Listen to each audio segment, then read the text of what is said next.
방역 패스가 의무화된 첫날입니다. 백신을 맞았는지 증명해야 하는 시민들, 그걸 확인해야만 받아줄 수 있는 상인들. 그 사이에 접속 오류라는 장애물까지 등장해 크고 작은 실랑이를 빚어냈습니다. 긴 줄을 참아낸 뒤에야 일상 공간에 발을 들일 수 있었던 시민들에게 만감이 교차했던 하루였습니다. 바이러스로부터 좀 더 안전하자고 도입한 방역 패스는 자리를 잡으려면 아직 시간이 더 필요해 보입니다. 첫 소식 박상욱 기자가 보도합니다. 점심 식사를 하러 나온 직장인들이 긴 줄을 서서 기다립니다. 방역 패스 단속 첫날, QR코드를 찍고 백신 접종 인증을 받으려는데 인증창은 좀처럼 열리지 않습니다. 식당이나 카페 같은 방역 패스 의무 도입 시설은 오늘부터 출입 명부에 손으로 개인정보를 적을 수도 없습니다. 자리에 앉아 기다리더라도 끝내 QR코드는 나오지 않고 결국 안심콜로 출입 명부를 쓸 수밖에 없었습니다. 그래서 일부 테이블에 앉혀놨다가 송이마트에 계속 여기 서 있어야 할 수는 없으니까 앉아서 뭘 이렇게 저희가 해드리긴 했죠. 문제는 백신 접종 확인입니다.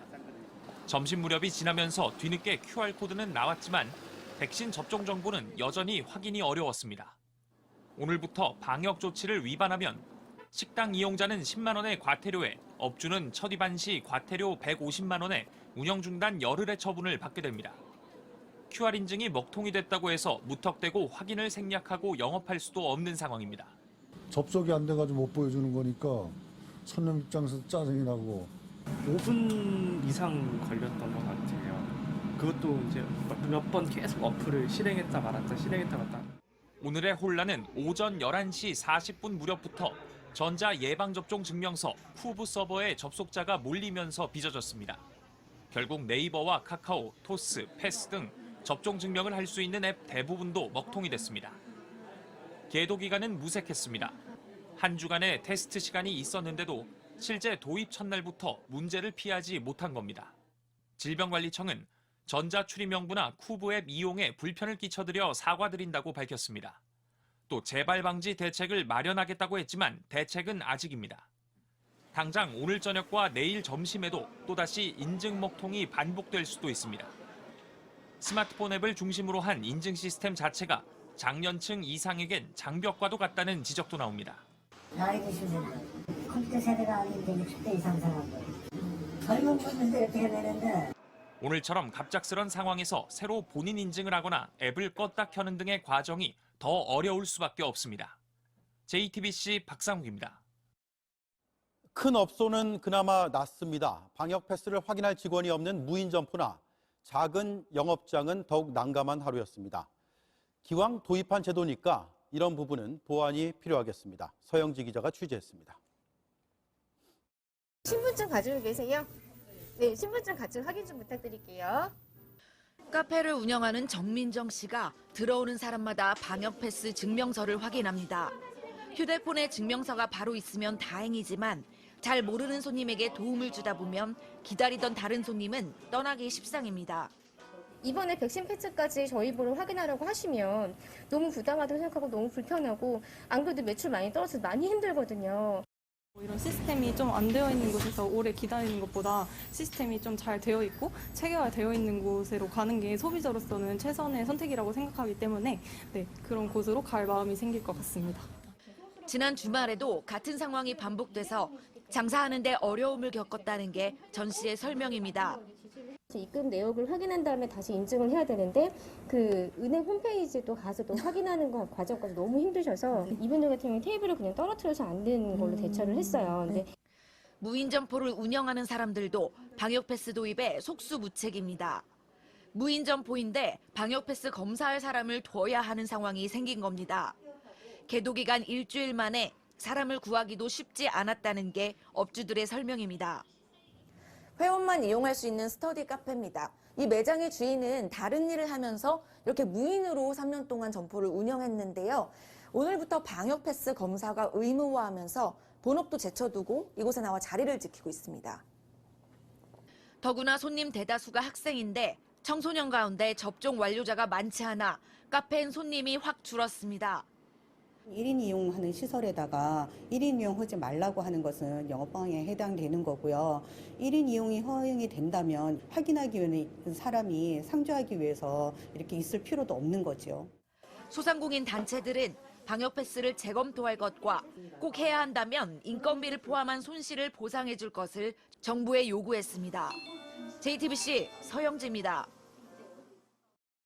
네, 이번엔 백신 소식입니다. 오늘은 3차 접종 간격이 3개월로 단축된 첫날이기도 하죠.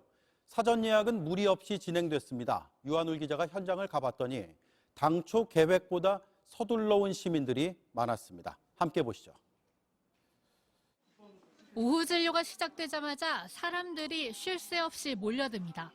40대 최은희 씨도 그중 한 명입니다. 기사를 보니까 3차 접종이 가능하다고 해가지고요.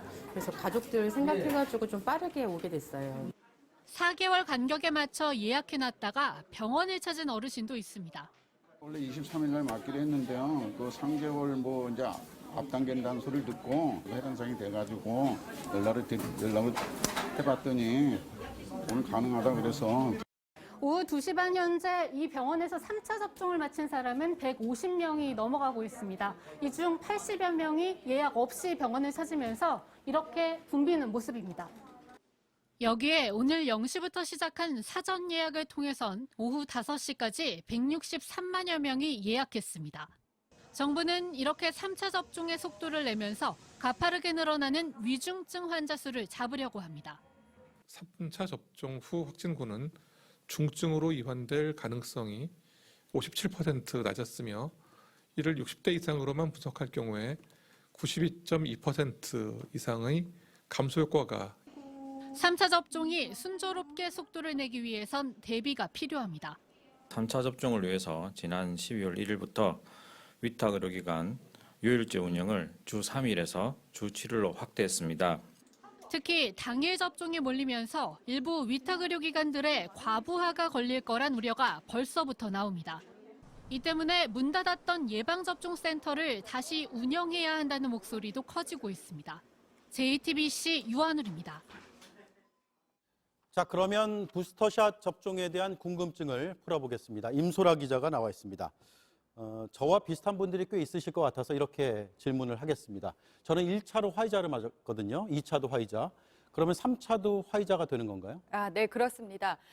추가 접종의 원칙은 크게 두 가지인데요. 첫째, mRNA 백신으로, 또 두 번째, 같은 종류의 백신을 맞는 겁니다. 예. 그래서 화이자로 기본 접종을 마친 앵커는 화이자로 부스터샷을 맞게 됩니다. 네. 그래서 제가 정리를 다시 한번 하면 화이자 기본 접종 완료자는 화이자로, 또 모더나로 1, 2차 접종을 한 사람은 3차도 모더나 접종을 하게 됩니다. 네. 근데 제가 사전 예약 사이트 들어가 봤더니 이렇게 돼 있더라고요. 백신 종류가 mRNA 백신, 괄호 열고 화이자 또는 모더나 이렇게 나오던데 저는 화이자 맞았는데 모더나도 가능은 한 건가요? 그러니까 화이자 백신 물량이 부족할 경우에는 모더나 백신을 맞을 수도 있습니다. 예. 그런데 현재는 화이자 백신 물량이 굉장히 충분한 상태이기 때문에 화이자로 추가 접종을 마칠 수 있습니다. 예. 그러면 아스트라제네카나 얀신 접종한 분들은 어떤 종류를 맞게 되나요? 바이러스 벡터 방식의 백신을 접종한 사람들에게는 모더나 백신이 배정이 되는데요. 예. 다만 잔여 백신을 당일 예약해서 맞는 경우에는 아스트라제네카 또 얀센 백신 접종 완료자가 화이자로 추가 접종하는 것도 가능은 합니다. 예. 그러면 1차, 2차를 교차 접종한 분들 있잖아요. 그렇습니다. 어떻게 되죠? 국내에서는 아스트라제네카로 1차 또 화이자로 2차 교차 접종을 한 사람들이 굉장히 많죠. 이 경우에는 화이자 백신이 배정이 됩니다. 물론 잔여 백신 배정 시스템을 이용하면 역시 모더나를 맞을 수도 있는데 특별한 사정이 없다면 사전에 배정된 백신을 맞아 달라는 게 방역 당국의 설명입니다. 예. 물량이 관건이네요. 네. 네. 그런데 아직도 이제 헷갈리는 분들이 많습니다. 모더나가 좋더라, 아니다 화이자다라고 하는데 이 백신 종류별로 효과가 차이가 있습니까? 앞서 말씀드린 대로요, 이 mRNA 백신으로 또 같은 종류의 백신으로 접종한다는 이 원칙만 따르면요, 예. 오미크론 변이 감염 예방 효과까지 나타난다는 게 전문가들의 설명입니다. 지금까지는 이스라엘에서 화이자로 부스터샷을 접종한 사람의 경우에는 2차 접종만 완료한 사람보다 오미크론 변이를 막아내는 능력이 100배 이상 증가했다는 연구 결과가 나온 바 있습니다. 100배요. 네. 예. 알겠습니다. 임소라 기자였습니다. 코로나19에 걸리는 학생이 하루 평균 780명이 넘습니다. 하지만 단체 접종을 신청한 학생은 전체의 10%도 되지 않습니다. 방역 당국이 다시 대국민 홍보에 나섰습니다. 청소년의 백신 이상 반응이 성인보다 특별히 높지 않다. 그러니까 안전을 위해서라도 꼭 백신을 맞아달라라는 것이죠. 성화성 기자입니다. 정부 서울청사 앞에 손팻말을 든 학부모들이 모였습니다. 청소년 방역 패스는 생명권, 학습권, 자율권 모두 침해하는 위헌적 정책이다. 이처럼 청소년 백신에 대한 불안감이 이어지자 방역당국은 모레부터 학교로 직접 찾아가는 접종을 시작합니다. 약 8만 명이 신청했습니다. 학교 밖 청소년을 포함해 접종하지 않은 청소년 인구의 6.9%에 그쳤습니다. 하지만 학교 안팎의 감염은 급격히 늘어 학생들을 위협하고 있습니다. 지난 7일에는 하루에 1,000명 넘게 감염됐습니다. 일주일 평균으로 보면 하루에 학생 788명이 확진돼 역대 가장 많았습니다. 전문가들은 그래서 청소년 접종이 시급하다고 강조합니다. 접종률을 높여야 학생이 안전해지고 학습권도 지킬 수 있다고 설명합니다. 청소년의 한 40% 정도까지는 장기적으로 감염이 될 수밖에 없는 상황이라는 게 명백하게 드러나고 있고, 접종하지 않을 경우에 감염으로 생길 피해가 매우 커질 수밖에 없는. 방역당국은 청소년의 이상 반응이 성인보다 특별히 높지 않다고도 강조했습니다. 12세에서 17세 사이에 심근염과 심낭염 판정을 받은 것은 총 5건인데 모두 건강을 잘 회복했다는 겁니다. 청소년 접종을 높이려면 방역 패스에만 의존하지 않고 방역당국이 학부모에게 안전성을 알리며 더 적극적으로 설득해야 한다는 지적입니다. JTBC 성화선입니다. 네, 지금부터는 자영업자의 손실 보상 문제입니다. 여야가 겉으론 한 목소리를 내는 돈의 액수가 있습니다.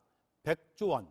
이 정도로 하겠다고 말은 하는데 무작정 액수만 늘려놨을 뿐 어떻게가 빠져 있습니다. 여당이든 야당이든 당 안에서도 생각들이 조금씩 다릅니다. 정치권이 던진 100조 원 논쟁, 김소현 기자가 따져봤습니다. 100조 원은 내년도 국가 예산의 6분의 1, 국방 예산의 2배 가까운 규모입니다. 손실보상을 100조까지 늘릴 수 있다고 한 김종인 국민의힘 총괄선대위원장은 부처별 예산을 10%씩 절감하면 60조 원이 나온다고 했습니다. 하지만 의무지출과 진행 중인 사업을 빼면 10% 삭감은 불가능하다는 지적이 많습니다. 할 수 있는 거는 대부분 다 안 하는 거예요. 다 정부가 올 스톱. 그런 일은 벌어질 수가 없잖아요. 여기 붙어서 다 사람들이 살아요. 그러니까 삭감하면 그 사람들 삶이 다 망가지는 거거든요. 초과 세수와 구조 조정으로 국채 발행이 필요 없다는 주장도 나왔습니다. 저희는 국채 발행을 예정하고 있지 않습니다. 지역화폐에다가 홍남기 부총리의 반대에도 불구하고 30조를 지금 지역은 얻지 않습니다. 그 30조만 돌려도요. 하지만 내년도 지역화폐 발행에 편성된 예산은 6,052억 원, 국세 수입도 감소세로 돌아섰습니다. 여당도 추경 협상에 나서자며 야당을 압박할 뿐 재원 마련에 뾰족한 수는 없습니다. 결국 국채 발행 없이 100조 원 조달은 쉽지 않습니다. 문제는 나라빚, GDP 대비 국가 채무 비율은 내년에 50%, 2027년엔 60%를 넘어설 거란 전망이 나왔습니다. 코로나로 어려워진 소상공인 지원은 필요하지만 규모를 특정하는 건 혼란만 키운다는 지적입니다. 자영업자나 소상공인들에 대한 지원을 확대할 필요는 있고요. 현실적인 손실보상액들을 추산한 이후에 그 범위를 재정 내에서 관리 가능한 수준으로. 정부와 여당이 먼저 협상하란 국민의힘과 야당이 먼저 나서란 민주당, 서로 공을 떠넘기기만 하고 있습니다. JTBC 김소현입니다. 방역의 효과와 자영업자의 피해는 거리두기의 양면과도 같습니다. 이지은 기자가 상인들의 보상 문제를 집중 취재하고 있습니다. 대안이 있긴 한 건지 간략히 들어보겠습니다. 이 기자, 지난주부터 큰 식당이나 카페에서 인원 제한이 줄었잖아요. 그러니까 10명에서 6명으로 강화가 된 건데 그러면 예약 취소도 생겨날 수 있고요. 그러면 자영업자들 이거 보상받을 수 있느냐? 이게 제일 먼저 궁금하거든요. 네, 저희가 식당가를 취재를 해보니 송년회가 줄줄이 취소가 돼서 예약장부에 X표가 상당히 많이 표기가 된 거를 확인할 네. 수 있었습니다. 이런 곳들은 현재로선 보상을 받을 수가 없습니다. 손실보상법을 보면 문을 아예 열지 못한 집합 금지 업종 그리고 문을 열었지만 일찍 닫아야 했던 영업 제한 업종만 보상을 받을 수 있는 상황입니다. 아예 문을 안 열었으면 가능한데 그렇지는 않다라는 거네요. 그렇습니다. 국회나 정부에서 그러면 추진 중인 보상책이 있나요? 아직 본격적인 논의는 없지만 관련 법안은 나와 있습니다. 민주당 김성환 원내 수석 부대표가 내놓은 건데요. 인원 제한으로 피해를 본 이들에게 보상을 해줘야 한다는 개정안입니다. 예. 다만 이 법안은 큰 틀에서 보상의 필요성은 제기를 했지만 구체적인 것은 나오지 않아서 당정 협의가 이루어져야 할 것으로 보입니다. 네, 그렇죠. 당정 협의해야죠. 국회가 혼자 할 수 있는 일은 아니니까. 그런데 정부의 입장은 뭡니까? 네, 우선 중기부의 입장을 보면 필요하다면서도 적극적으로 나서지는 않고 있습니다. 아직 조사를 하지 않아서 인원 제한으로 피해를 본 곳이 얼마나 되는지 알 수 없다는 겁니다. 예. 그리고 예산권을 쥔 기획재정부는 이에 대해서 아예 입장을 내놓지 않고 있습니다. 네, 이럴 때는 피해 당사자들의 목소리가 제일 중요할 텐데 자영업자들은 어떤 요구를 하고 있죠? 네, 우선 인원 제한으로 그 피해를 입은 분들에게 보상을 해달라라는 요구가 있고요. 네. 그리고 보상을 할 거면 100% 해달라는 요구입니다. 집합 금지와 영업 제한으로 지난 3분기 이 손실 보상액 10만 원을 받은 가게를 저희가 좀 취재를 해봤습니다. 그랬더니 이때 이 가게의 경우 영업을 하지 못한 이제 68일이 있는데 이거를 계산을 해보니 하루 1,500원 꼴이었습니다. 이번에도 이런 식으로 보상을 할 거면 차라리 안 하는 게 낫다 이런 지적이 나오는 이유입니다. 고정비인 임대료와 인건비 같은 거를 제대로 산정해서 달라는 목소리입니다. 좀 더 현실적으로 해달라라는 거죠. 그런데 재원은 충분한 건가요?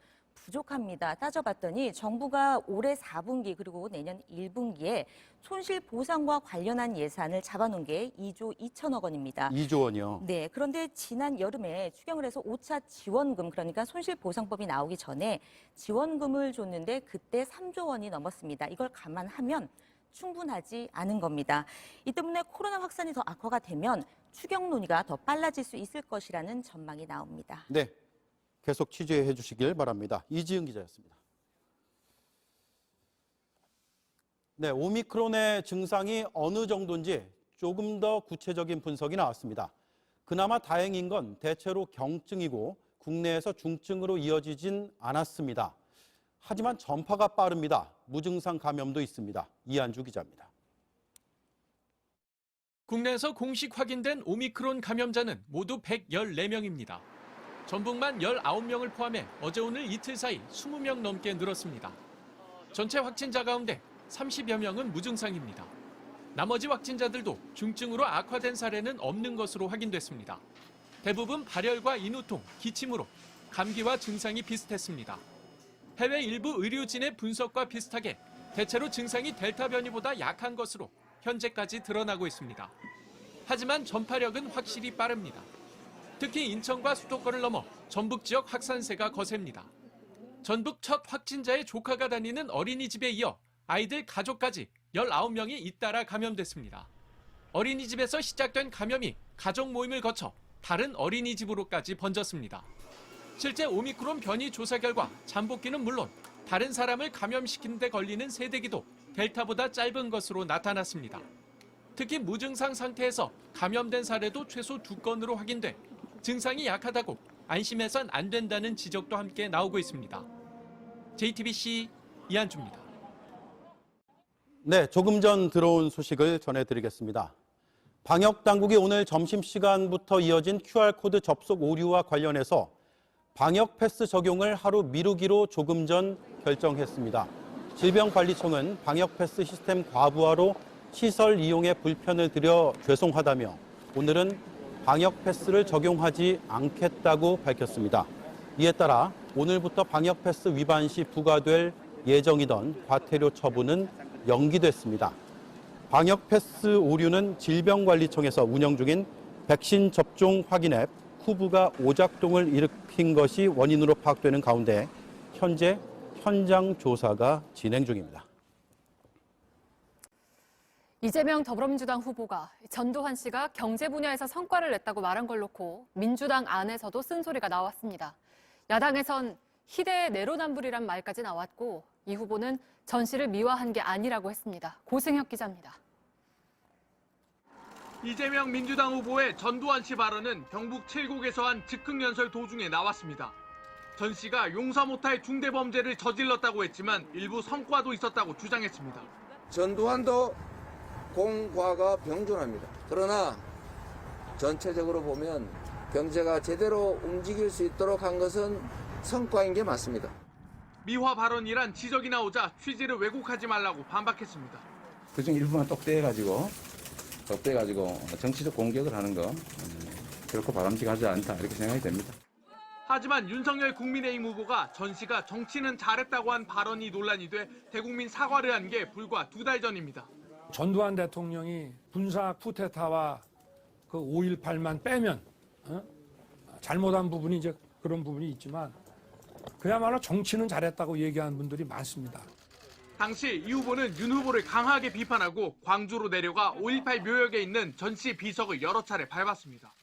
야당에선 두 사람의 발언이 뭐가 다르냐는 반응이 나왔습니다. 희대의 내로남불에 기가 차서 말이 안 나올 지경입니다. 호남을 능멸했다. 섭고 대제하라. 분명히 말했습니다. 긴 말하지 않겠습니다. 양심이 있다면 똑같이 하시기 바랍니다. 민주당 선대위 실무관계자도 후보의 실언을 수습하는데 한계가 왔다며 당혹스럽다고 말했습니다. 이 후보는 거듭 해명했습니다.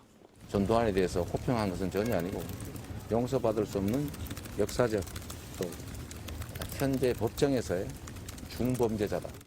하지만 민주당 중진인 이상민 의원이 당 기본 가치에 반하는 발언이라고 공개 비판하는 등 논란은 수그러들지 않고 있습니다. JTBC 고승혁입니다. 집이 여러 채인 사람이 집을 팔 때 딱 1년 동안만 양도소득세 부담을 줄여주자는 이재명 후보의 발언이 파장을 불러오고 있습니다.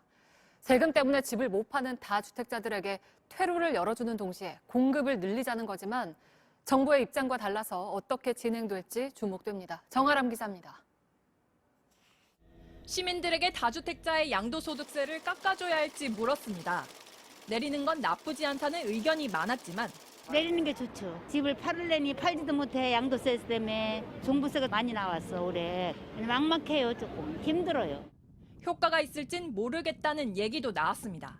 이제 세금 감면을 해준다고 해도 그 지금 퍼센트가 어느 정도인지는 모르니까 그 정도의 이득으로 그렇게 쉽게 부동산을 팔 것 같진 않아요.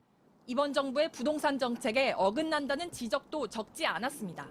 현재 양도세는 2주택자의 20%포인트, 3주택 이상 보유자의 30%포인트를 더 매깁니다.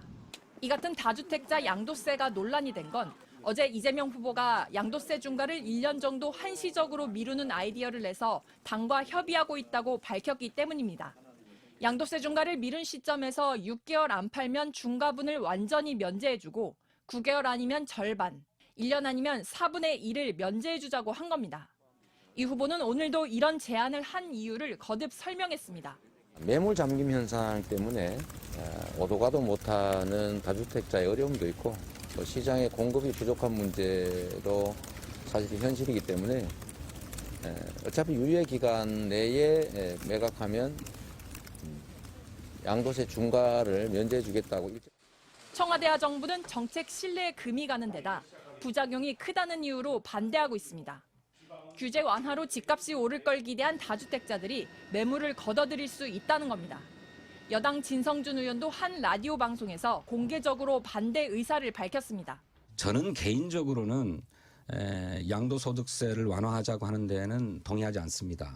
그것은 후보의 구상이고요.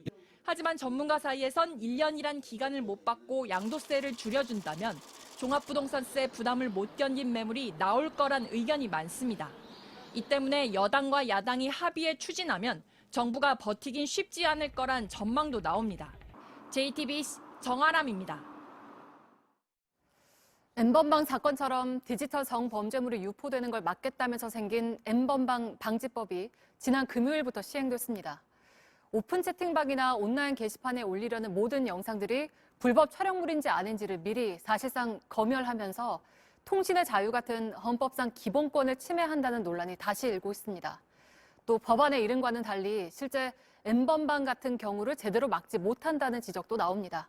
법적 논란과 함께 실효성 부분까지 정종문 기자가 짚어봤습니다. 한 오픈 채팅방입니다. 고양이 영상을 올렸는데 검열이 된다는 내용의 글이 떴습니다. 이른바 N번방 금지법이 시행되면서 일어난 일입니다. 지난주 금요일부터 적용된 법에는 오픈 채팅방에 영상을 올리면 불법 촬영물인지 살펴보도록 돼 있습니다. 방송통신심의위원회 방심위가 제공하는 데이터베이스를 활용해 문제가 있다고 판단되면 영상을 공유할 수 없습니다. 직접 영상을 올려봤습니다. 방심위가 불법 촬영물에 해당하는지 검토 중이라고 띱니다. 몇 초 뒤 영상이 올라가긴 하지만 일부 사용자들 사이에선 논란이 됐습니다. 대선 후보들까지 나섰습니다. 이재명 더불어민주당 대선 후보는 N번방 방지법이 사전 검열은 아니라고 했습니다. 다만 부작용이 전혀 없을 것이라고 단언할 수 없다며 개정 가능성은 열어뒀습니다. 반면 윤석열 국민의힘 대선 후보는 제2의 N번방을 막진 못하고 시민들에게 검열의 공포를 준다고 비판했습니다. 통신 비밀을 침해받아선 안 된다는 겁니다. 법조계 일각에서도 해당 조항이 위헌 소지가 있다는 비판이 나왔습니다. 반면 디지털 성범죄의 특성을 고려한 조치란 주장도 나옵니다. 피해 영상이 한 번이라도 온라인에 올라가면 퍼지는 것을 막기란 사실상 불가능하기 때문입니다. 불법 촬영물을 걸러내는 시스템의 기술적인 한계는 보완돼야 한다는 지적도 있습니다. 방심위의 데이터베이스가 기존 불법 촬영물을 기준으로 하기 때문에 새로 만들어진 불법 촬영물은 걸러지지 않을 수 있습니다. 최초 제작물은 이번 조치의 대상은 아닌데 그래서 그런 부분들은 이용자들이 신고할 수 있도록 신고 포상지라든지 경찰의 잠입 수사라든지 그런 부분들로 강화가 될 것으로 보입니다. 내년 6월까지 계도 기간이지만 법적 논란과 실효성 문제는 당분간 계속될 것으로 보입니다. JTBC 정종문입니다. 신변보호를 받던 여성의 가족에게 흉기를 휘두른 남성이 범행을 준비한 정황이 또 드러났습니다. JTBC 취재 결과 이 남성은 흥신소에 50만 원을 주고 집 주소를 알아냈다고 진술한 걸로 파악됐습니다. 이자연 기자입니다. 지난 10일 신변보호 여성 A씨의 집을 찾은 26살 이모 씨의 모습입니다. 이 씨는 집 주소를 흥신소에 50만 원을 주고 알아냈다고 경찰에 진술한 것으로 알려졌습니다. 이 씨는 집에 간 지 5분도 안 돼 A씨의 어머니와 동생에게 흉기를 휘둘렀습니다. 어머니는 숨졌고 동생은 크게 다쳤습니다. 경찰은 이 씨가 자신을 신고했다는 이유로 보복범죄를 저질렀을 가능성에 무게를 두고 있습니다. 지난 6일 A씨의 아버지는 딸이 납치 감금됐다며 신고했습니다. 경찰은 같은 날 이 씨와 A씨를 모두 조사했고 A씨로부터 성폭력과 폭행을 당했고 강제로 끌려다녔다는 취지의 진술을 확보했습니다. 상처가 담긴 사진도 받았습니다. 하지만 이 씨를 그대로 돌려보냈고 입건도 하지 않았습니다. 경찰은 진술이 엇갈리는 등 입건이나 긴급체포의 요건이 충족되지 않았다는 입장입니다. 경찰은 내일 이 씨에 대한 신상공개위원회를 개최합니다. JTBC 이자연입니다. 네, 이번 사건으로 아내를 잃은 피해 가족의 아버지는 JTBC와의 인터뷰에서 입건할 요건이 안 됐다는 경찰의 입장에 강하게 반박했습니다. 경찰이 처음부터 이 수사에 소극적이었다고도 주장했습니다. 여도현 기자입니다. 피해 가족의 아버지는 이모 씨를 조사하고도 입건이나 체포를 하지 않은 경찰을 이해할 수 없다는 입장입니다. 뭘 어떻게 사람이 꼭 죽어야만이 그게 되는 거예요? 그 정도면 되는 거 아닙니까? 뺨을 한 20-30대 맞고 넘어졌는데 발로 막 짓밟고 차고 욕하고 목을 막 숨이 막 막힐 정도까지 막 목을 졸랐다고 하더라고요. 이게 그 뭐 신변의 위협을 느끼는 거지 뭐 여기서 꼭 죽어야만이 그게 신변의 위협을 느끼는 게 아니잖아요. 경찰도 폭행의 흔적을 충분히 확인했었다고 말했습니다. 제가 얘기했을 때 그 내용을 다 확인하고 사진까지 찍어봤다는데 왜 모를까요? 경찰이 수사에 소극적이었다고도 주장했습니다. 처음에 틀려서 신고할 때 아마 멍자국이 있으니까 멍자국을 확인해서요 했더니 팔만 그냥 살짝 그대로 갔대요. 제발 옷을 확인해보라고. 그렇게 얘기를 강하게 했더니 여경이를 데리고 가서 옷을 보니까 그때 멍자국이 있더래요. 그게 초등서상 부리지 뭐예요. 경찰이 충분히 사건을 막을 수 있었다고 강조했습니다. 저는 충분히 막을 수 있다고 생각했어요. 이건 충분히 막을 수 있는 일이에요. 저는 이번 사건을 계기로 해서 경찰의 문제점이 많다고 생각해요. 정말 자기 처자식, 자기 알새끼들이 이런 일을 당했을 때도 과연 이렇게 흐지부지 조사를 했을까요? 딸 A씨는 조사 과정에서도 이 씨의 강압적인 상태에 있었다고도 했습니다. 이 남자애가 우리 애를 억압을 하니까 무서워갖고 말을 제대로 못했대요. 남자애가 그랬대요. 너 말 똑바로 하라고. 이게 거기서 말을 똑바로 않고 이상하게 하면 다시 나와갖고 얘를 또 뭐 두드려 패든지 그런 느낌을 받은 거죠. 겁만 주려 했었다는 이 씨의 주장도 사실이 아니라고 강하게 반박했습니다. 집에 들어와가지고 틀림없이 와이프한테 무릎 꿇어라 해놓고 와이프가 살려달라고 했는데 이게 우발적이 아니에요? 계획적인 거지? 살려달라고까지 했는데. JTBC 여도현입니다. 전남 여수 국가산업단지에서 또 비극이 일어났습니다. 화학 공장에서 폭발과 함께 불이 나 노동자 3명이 목숨을 잃었습니다. 여수 산다는 잊을만 하면 이런 사고가 나 화약고라는 오명까지 얻은 곳입니다. 그 피해를 매번 노동자들이 당하고 있다는 게 특히 문제입니다. 정진명 기자입니다. 새까만 연기가 뿜어져 나옵니다. 연기 속에서는 시뻘건 불길이 무섭게 치솟습니다. 쉴 새 없이 소화액을 뿌려보지만 불길은 쉽게 잡히지 않습니다. 불길과 함께 치솟은 시커먼 연기는 10km 떨어진 곳에서도 보일 정도였습니다.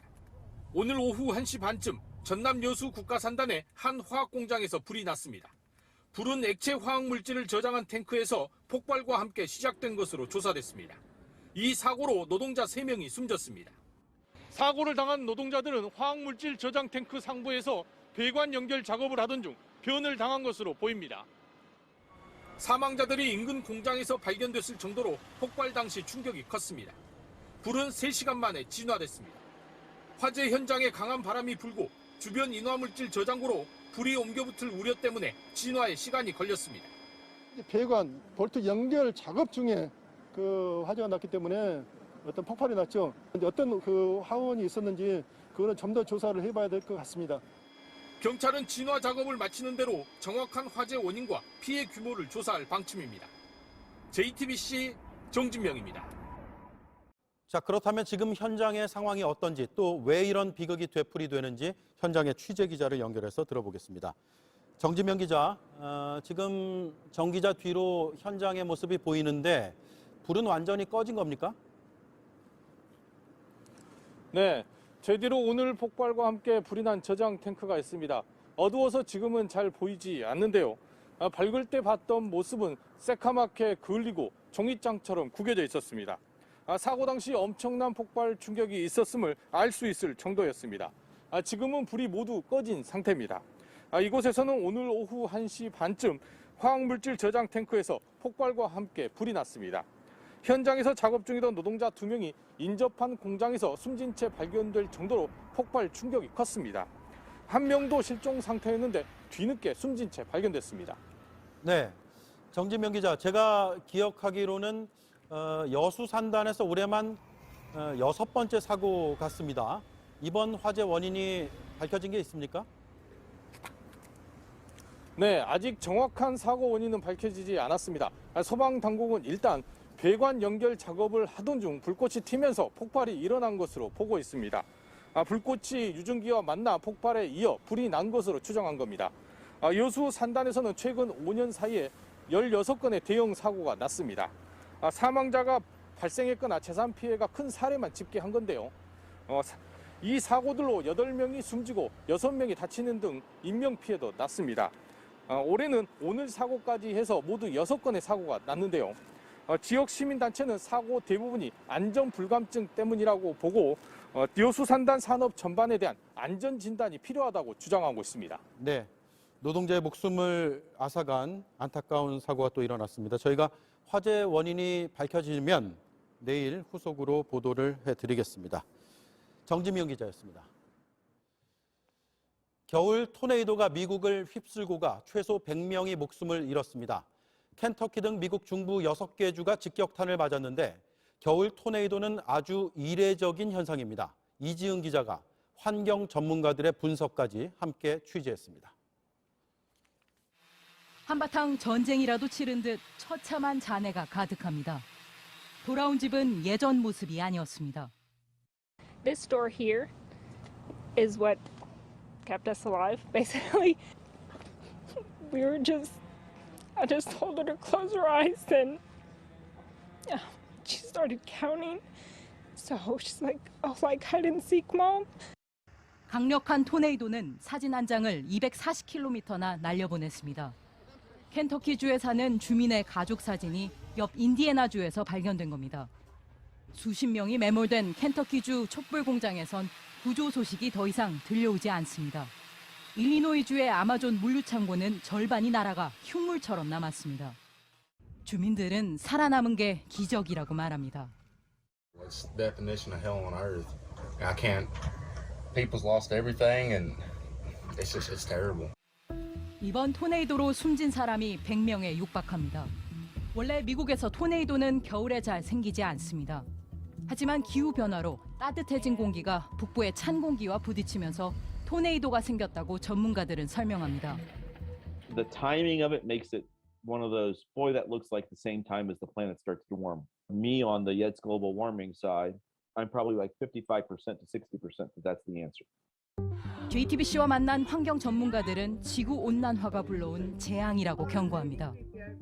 Because of our geological position, there is cyclone every year, and by 2050, we will lose 17% of our land. I was 6 years old. I have lost my houses even 20 years ago. My entire village lost their houses, including my family, and they had to leave their houses at the middle of the night because of the. Okay, so you guys are saying that climate change was a big threat personally.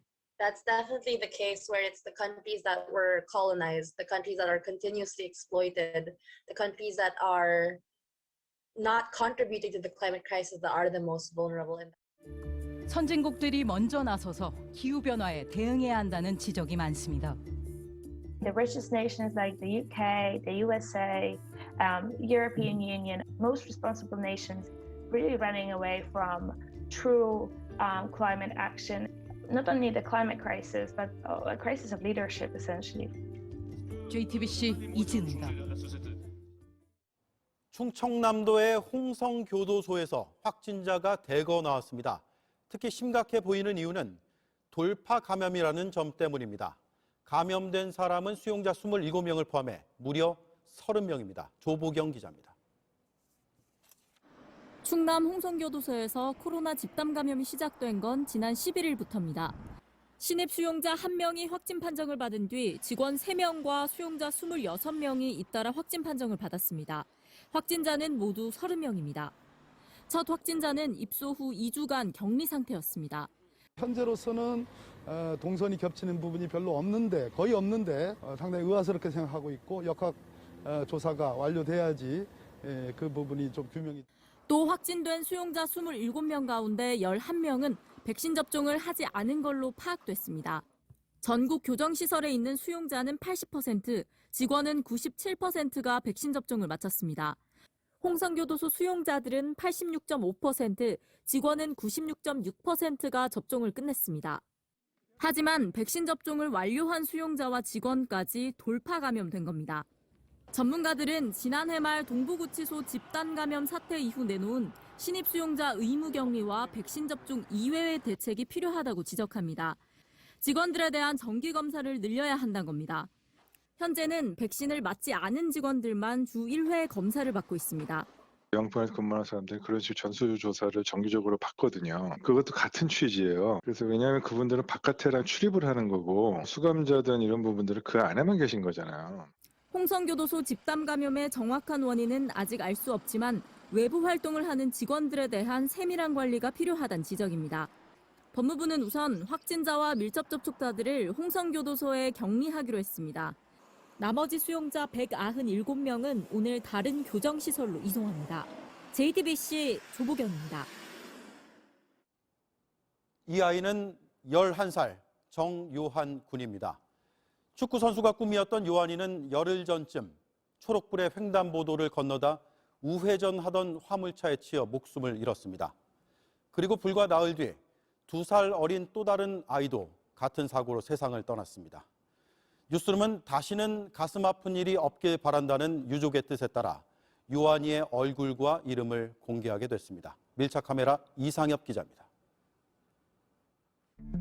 빠른 속도로 달리는 대형 화물차가 오른쪽으로 방향을 꺾습니다. 초록불이 켜진 오른쪽 횡단보도엔 11살 정요한 군이 건너고 있었습니다. 요한 군은 그 자리에서 숨졌습니다. 꿈이 축구 선수였다고 자기도 꿈도 못 펼쳐보고 한 것 같아서 진짜 너무 가슴이 아픕니다, 진짜. 현장을 다시 가봤습니다. 사고 이후 얼마나 달라졌을지 카메라를 설치해 지켜보겠습니다. 길을 건너는 사람들 앞으로 우회전 차량들이 빠르게 지나갑니다. 거의 부딪힐 뻔했는데도 아랑곳하지 않습니다. 화물차는 다른 일반 차량보다 운전석이 높아 시야가 좁습니다. 운전석에서 보니 차량 오른쪽에 서 있는 사람이 잘 보이지 않습니다. 몇 걸음 옮겨봐도 마찬가지입니다. 상대적으로 키가 작은 어린이들은 말할 것도 없습니다. 공사 현장을 오가는 트럭들은 아이들의 등하굣길을 따라 빠른 속도로 달립니다. 직진 신호는 잘 지키는지 보겠습니다. 카메라를 든 취재진 앞에 화물차 한 대가 아찔하게 지나갑니다. 길을 건너려는 아이들을 보고도 그냥 내달리고 화물차 3대가 줄지어 달리기도 합니다. 모두 초록불이 켜진 횡단보도에서 일어나고 있는 일입니다. 요한 군이 숨진 지 불과 일주일이 지났습니다. 아파트 재개발 공사가 한창인 이곳 주변엔 학교 10여 곳이 모여 있습니다. 덤프 트럭이 많이 다니니까 공사 때문에 조심조심히 가가면서 운전하는 게 생겼으면 좋겠어요. 트럭 기사들도 아무리 신호가 초록불이 깜빡이더라도 사람들이 없다고 생각하면 안 되고. 사고를 막을 수도 있었습니다. 트럭들이 교통신호를 어긴다는 신고가 접수된 건 사고 한 달 전입니다. 하지만 주민 신고에도 현장은 그대로였습니다. 파란불에 거의 박는다는 식으로 확 오더라고요. 이건 좀 아니다 싶어서 CCTV 제가 자료 확보해서 경찰청 어플로 이제 민원을 넣었거든요. 조치가 전혀 없더라고요. 경찰은 관련 접수가 많아 미처 확인하지 못했다는 입장입니다. 공사 책임자도 찾아가 봤습니다. 경찰서가 됐건 시청이 됐건 관리하는 책임을 가지고 있는 부서가 해석을 내려주시고. 인천의 또 다른 교차로입니다. 요한 군이 숨지고 나흘 뒤 초록불에 횡단보도를 건너던 9살 아이가 우회전하는 화물차에 치여 숨졌습니다. 지금도 차량들은 횡단보도에 사람이 있든 없든 달리고 있습니다. 지난 10년간 횡단보도를 건너다 교통사고로 숨진 13세 이하 어린이는 350명이 넘습니다. 운전기사가 조심 안 하면 결국 생긴 거잖아요. 뭐 피해자들이 아무리 울고 불지도 안 되고. 내년부터는 보행자가 횡단보도에 발만 걸치고 있어도 무조건 멈추는 걸로 법이 바뀝니다. 지금 보시는 화면은 우회전하는 운전자의 시선에서 본 횡단보도입니다. 누가 주변에 있는지 잘 안 보입니다. 무조건 멈추고 살피지 않으면 더 이상 아이들에게 초록불은 안전한 곳이 될 수 없습니다. 밀착 카메라 이상엽입니다. 네, 문재인 대통령이 베이징 올림픽 외교적 보이콧에 대해 입장을 밝혔습니다. 검토하고 있지 않다라는 겁니다. 미국 움직임에 동참하는 동맹국이 늘어나는 상황에서 나온 공식 발언입니다. 박소영 기자가 그 배경을 짚어봤습니다. 문재인 대통령이 내년 2월에 열리는 베이징 동계올림픽에 대한 외교적 보이콧을 검토하고 있지 않다고 직접 밝혔습니다. 스콧 모리슨 호주 총리와의 정상회담 직후 열린 기자회견에서입니다. 미국을 비롯한 어느 나라로부터도 참가 권유를 받은 바가 없고 한국 정부도 검토하지 않고 있습니다. 미국에 이어 일본도 강력급 정부 대표단을 파견하지 않기로 하는 등 외교적 보이콧 움직임이 잇따르고 있지만 직접 선을 그은 겁니다. 정부 관계자는 미국은 이미 각국이 알아서 결정할 문제라고 말했다며 우리 입장은 원칙적으로 미국 정부와 공유되고 있다고 말했습니다. 청와대 고위 관계자도 베이징 동계올림픽이 평화올림픽으로 성공하길 바라는 건 직전 2018년 평창 동계올림픽을 주최한 국가로서 의무라고 설명했습니다. 외교적인 보이콧에 동참할 수 없는 배경을 거듭 강조한 겁니다. 이 같은 결정엔 종전선언의 끈을 놓지 않겠다는 문 대통령의 의지도 담긴 걸로 보입니다. 북한을 협상 테이블로 이끌기 위해 중국을 핵심 고리로 남겨두겠다는 겁니다. JTBC 박소연입니다. 동해 바다 서해 바다 내 물고기는 어디 있을까 참치면 어떠하니 광어면 어떠하니 네, 이거 재미로 공개했다고 하는데 일이 커졌습니다. 유치원생들까지 따라 부르고 따라 추고요. 그야말로 전 세계를 참치 열풍에 빠뜨렸습니다. 그런데 이걸 가지고 트집 잡는 사람들도 있습니다. 가사에 동해가 나왔습니다. 이수진 기자입니다. 팔떡팔떡 뛰는 가슴 내 물고기는 어디 갔나. 물고기를 기다리는 낚시꾼의 마음을 담은 트로트풍의 이 노래. 슈퍼 참치! 낚시를 사랑하는 한 남자의 이야기, 대어를 낚던 그날의 기억. 평소 낚시를 좋아하는 진의 자작곡으로 생일을 맞아 무료로 공개했는데 부끄러워요. 굉장히. 그래서 이걸 공개해야 되나 말아야 되나 저는. 올해 버터로 글로벌 차트를 뒤흔든 월드스타가 아낌없이 망가지는 모습에 팬들은 열광합니다. 러시아 팬도 일본 팬도 따라서 팔을 비틀고 인도 영화에 합성한 이 장면은 찰떡같이 들어맞아 눈길을 끕니다. 미국 유치원생들도 다 함께 엉덩이를 실룩이며 참치를 외치니 4년 전 전 세계 어린이들을 사로잡은 이 노래가 저절로 떠오릅니다.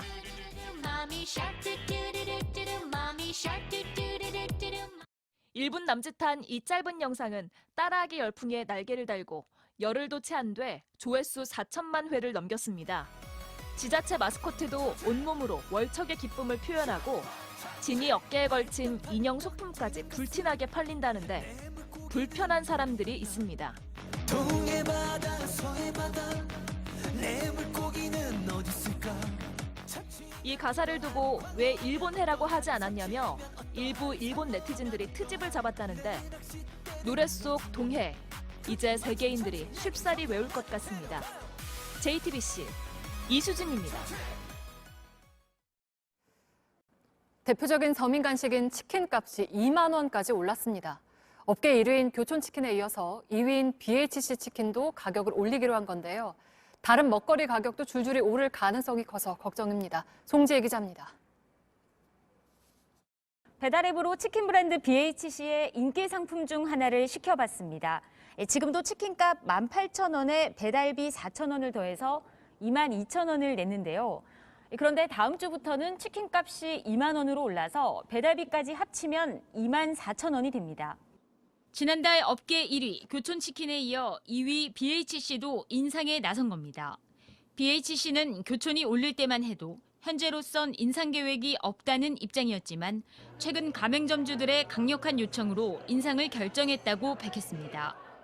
현대 매장에서 체감하고 있는 인건비와 배달료 상승, 배달앱 이용 증가에 따른 수수료 부담, 임대료 상승, 원부자재 인상 등으로 가맹점 운영에 어려움이 지속될 것으로 예상하여 부득이 가격 조정을 결정하였습니다. 2만 원 치킨에 대한 시민들의 생각은 어떨까? 아무래도 2만 원이면 앞자리가 바뀌니까 조금 부담스러울 것 같아요. 애초에 치킨을 시켜 먹을 때 2,000원에서 3,000원이라는 사이의 배달료를 저희가 부담하고 있는데도 불구하고 저희한테 더 2,000원을 부담해라는 것 자체가. 하지만 치킨 가맹점주들은 가맹점이 부담해야 할 배달료가 많이 올라서 어쩔 수 없다고 설명합니다. 1, 2위 업체를 따라서 다른 치킨 업체들도 가격을 올릴 거란 우려도 나옵니다. 농산물과 과자 같은 가공식품에 이어 서민 대표 간식인 치킨까지 오르면서 내년에도 먹거리 물가 상승이 이어질 수 있다는 우려가 커지고 있습니다. JTBC 송지혜입니다. 네, 이런 가운데 국내 유리 배달앱인 배달의민족 배달기사 노조가 7년째 동결된 기본 배달료를 올려달라면서 파업을 예고했습니다. 노조 측은 2015년 이후로 쭉 3,000원인 배달료를 4,000원으로 올려달라는 요구를 사측이 받아들이지 않고 있다고 했습니다.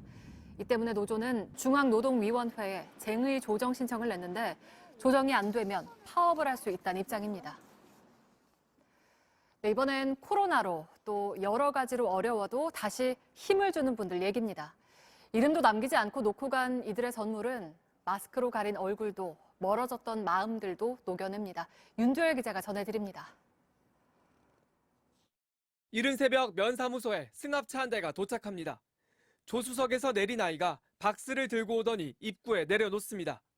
신이 났는지 폴짝폴짝 뛰면서 3분 넘는 시간 동안 여러 번 왔다 갔다 하면서 물건을 옮깁니다.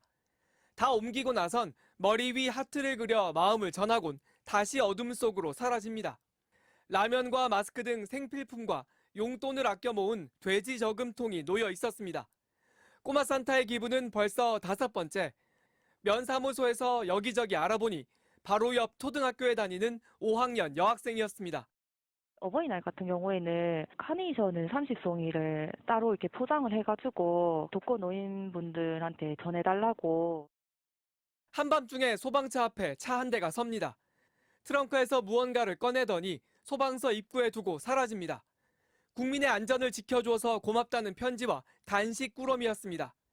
이틀 뒤엔 소방관 덕분에 2팔 2다리 쭉 뻗고 잔다며 인근의 다른 119 안전센터에 간식을 두고 간 사람도 있었습니다. 서울에선 얼마 전 주민센터에 한 남성이 봉투 하나를 들고 찾아왔습니다. 기초수급자였던 아버지가 돌아가실 때 남긴 돈이라며 100만 원을 건넸습니다. 어머님 뜻도 그렇고 그 아드님 뜻도 그렇고 아버님의 유언이기 때문에 이거는 무조건 주민센터에 주고 가겠다라고 뜻이 확고하셨어요. 전북 부안에선 올해도 김달봉 씨로 불려달라는 익명의 기부자가 찾아왔습니다. 그가 전해달라고 한 검은 봉지에는 1억 2천만 원이 들어있었습니다. 김달봉은 6년 동안 부안 지역에 6억 원이 넘는 돈과 물품을 기부해 왔습니다. JTBC 윤두열입니다.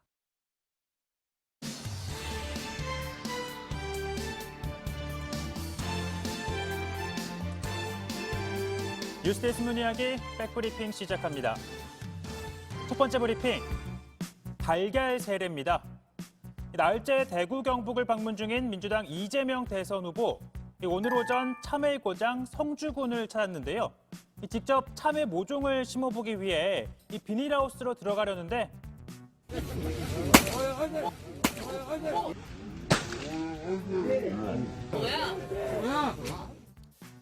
네, 무슨 일이냐고요? 달걀이 날아온 겁니다. 이 후보가 맞지는 않았고요. 파편 일부가 경호원에게 튀었습니다.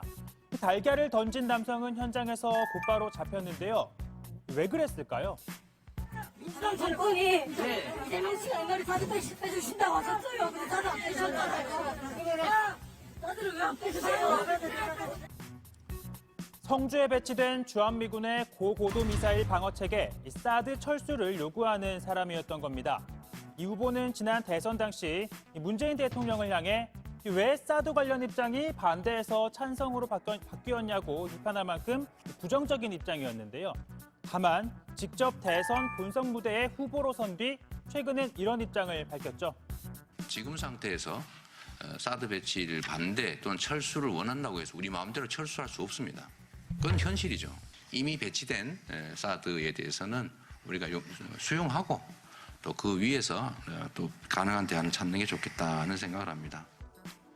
그러니까 달걀을 던진 이 남성, 당신도 또 말 바꾼 거 아니냐 이렇게 항의를 한 거였습니다. 이 후보 측은 주민 입장에서 중앙 정치인이와 의견을 피력한 걸로 보인다며 경찰에 선처를 요청할 예정이라고 합니다. 사실 영향력 있는 정치인들은 수시로 달걀 세례에 노출되어 있는데요. 보시다시피 전직 대통령들 중에서는 거의 대부분이 맞았습니다. 특히 김영삼 전 대통령은 이렇게 페인트가 든 빨간 달걀을 맞아 얼굴이 범벅이 되기도 했었죠. 또 역시나 얼굴을 정통으로 맞았던 노무현 전 대통령. 이 정치인들이 한 번씩 맞아줘야 국민들 화가 안 풀리겠냐며 호탕한 반응을 보이기도 했죠.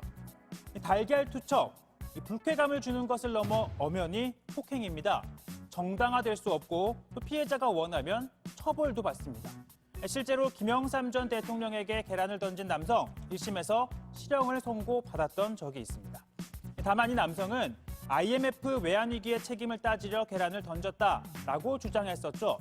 이처럼 정치인들에게 달걀을 던지는 사람들은 분노, 항의, 호소 등 어쨌든 나름의 이유와 목적이 있습니다. 그러니 정치인들이라면 국민들이 달걀 던질 일이 없도록 두루두루 살피는 정치를 해야겠다. 이런 다짐도 한 번씩은 해봐야 하지 않을까? 이번 선거철을 맞아 그런 생각도 해보게 됩니다. 다음 브리핑, 올바른 표현입니다. 국민의힘 선대위가 오늘 장애인 관련 문제를 현장에서 듣겠다는 정책 투어 출정식을 가졌는데요. 윤석열 대선 후보의 인사말이 논란이 됐습니다. 우리 장애우들의 전국 각지의 개별적인 어려움들이 무엇인지를 확인하기 위해서 전국 정책에 나서는 우리 이종성 의원님과 우리 또 함께하는 우리 장애우들 추운 날 감기 걸리지 말고 바로 이 장애우, 과거 장애인에 대한 심리적 거리감을 줄이자는 취지로 나온 표현인데요. 하지만 장애인 단체에서는 사용을 거부하고 있습니다. 명칭에 뒤에다 우자를 붙이는 거는 같은 출신이거나 같은 여건 조건을 가진 사람들끼리만 할 수 있어요. 장애를 가지고 있는 분들끼리는 서로 우리 장애우분들끼리 이렇게 할 수 있어요. 근데 같은 어려움을 겪는 것도 아니고 아니면 마치 어려움을 공감하는 듯이 하면서 전혀 다른 행동을 하는 분들이 너무 많아서 정부도 장애우, 장애자는 장애인으로, 일반인, 정상인은 비장애인으로 이렇게 그릇된 표현을 바로잡아야 한다라고 알리고 있는데요. 그런데 하필 윤 후보 며칠 전에도 이런 표현을 쓴 적이 있었죠. 여야 초당적으로 함께 우리 장애인들이 정상인하고 똑같이 비장애인과 똑같이. 게다가 윤 후보는 오늘 행사에서요, 시각장애를 가진 김혜지 의원의 안내견을 이렇게 쓰다듬는 모습도 보였는데요. 하지만 원칙적으로 안내견은 함부로 만지면 안 됩니다. 놀라거나 이 파트너에게 집중을 못할 수 있기 때문인데요. 다만 이동 중이 아니었고 김 의원 측도 허락했다고는 합니다. 대통령이 되지 않아도 현재 대선 후보 자체로 이 총리급 경호를 받은 만큼 굉장히 높은 자리입니다. 국민들 앞에 이 모범이 돼야 할 자리라는 거죠. 자, 우리 대선 후보님들 말 하나 행동 하나 앞으로는 더 신경 써 주셨으면 합니다. 오늘 백브리핑 여기까지입니다.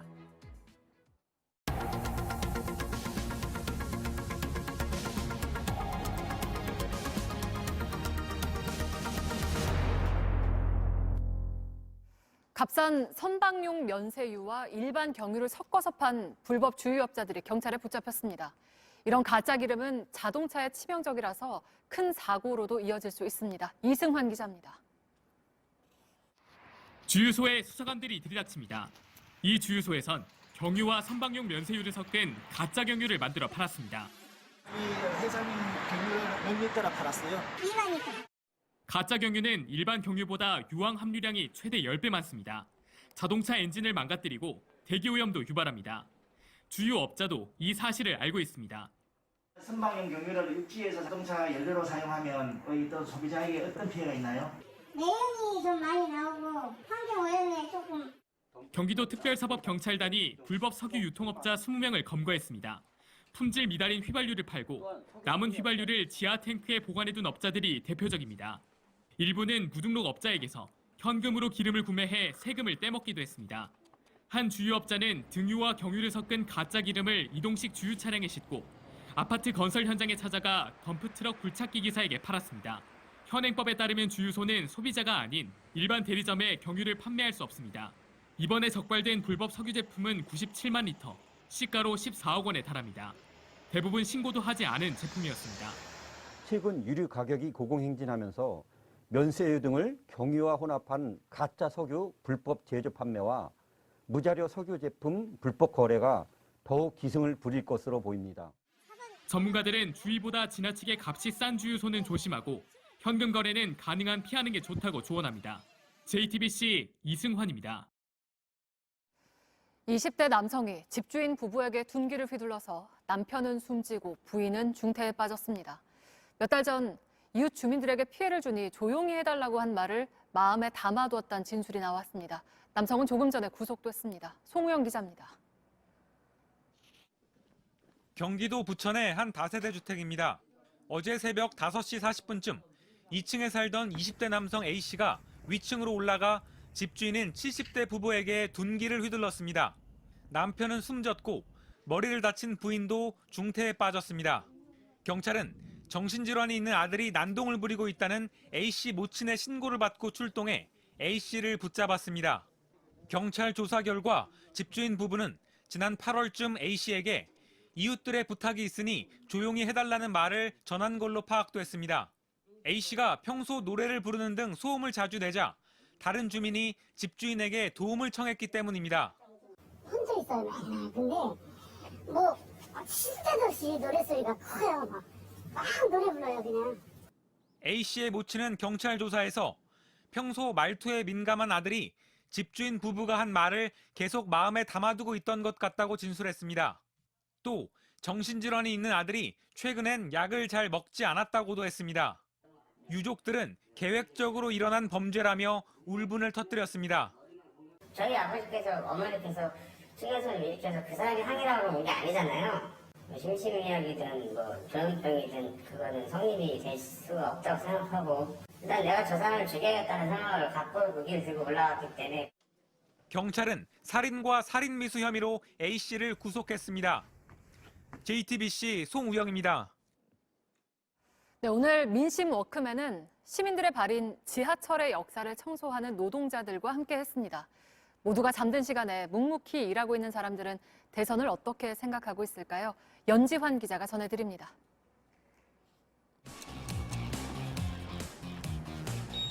민심을 들을 수 있는 곳은 어디든 출동하는 민심 워크맨. 지금 밤 12시 건대 입구역에 나와 있습니다. 제가 오늘 할 일은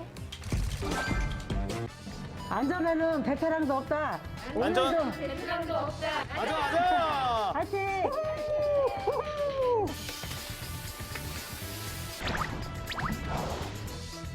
민심 워크맨. 일하신 지 얼마나 되셨어요? 2년째 접어들고 있어요. 해보시니까 어떠세요? 처음에 진짜 몰랐어요. 이게 밤에 또 이렇게 작업하는 줄도 몰랐고 너무 힘들더라고요. 그냥 마음이 뿌듯해요. 자부심 갖고 지금 열심히 일하고 있어요. 선배 일하신 지 얼마나 되셨다고 하시죠? 한 10년 됐습니다. 10년이요? 네. 서민들은 살기 힘들잖아요. 1,000만 원 모으려도 우리는 안 쓰고 진짜 1년 동안 모아야지. 나에게 20대 대선은? 집값 좀 안정됐으면 좋겠습니다. 서민이 잘 살았으면 좋겠습니다. 하늘 탁돌아가고 이렇게 돌아가니까 조심해야 돼. 알겠어요. 잠깐만. 잠깐만요. 이걸 왜 내가 못하지? 어떻게 들어오셨어요? 줄넘기. 줄넘기요? 코로나로 인해 가지고 대학 나온 사람들이 많이 들어와요. 연령도 이제 낮추고 80명 정도 뽑는데 800명 정도 들어왔어요. 젊은 사람들이니 엄마들이니 다 살기가 힘들었잖아요. 그렇다 애들도 안 낳고 결혼도 안 하니까 얼마나 인구가 적어져요. 나에게 20대 대선은? 출산율 경험이 좀 약하잖아요. 출산율을 높이기 위해서 도움 준다는 것이 제일 소원입니다. 맞아. 영하 3도였잖아요. 언제 퇴근하세요, 그러면? 저는 6시 10분에 퇴근해요. 좀 오늘은 좀 어떠셨어요? 토사라든지 아무거나 그냥 볼일을 보고 벽에 묻히고 막 너무 지저분하게 쓰는 거 그게 좀 힘들죠. 민심 워크맨. 지금 기분 어떠세요, 그러면? 지금 기분 좋죠. 이제 퇴근하니까. 근데 항상 즐겁게 일하고 있어요. 저 고생하셨습니다. 네.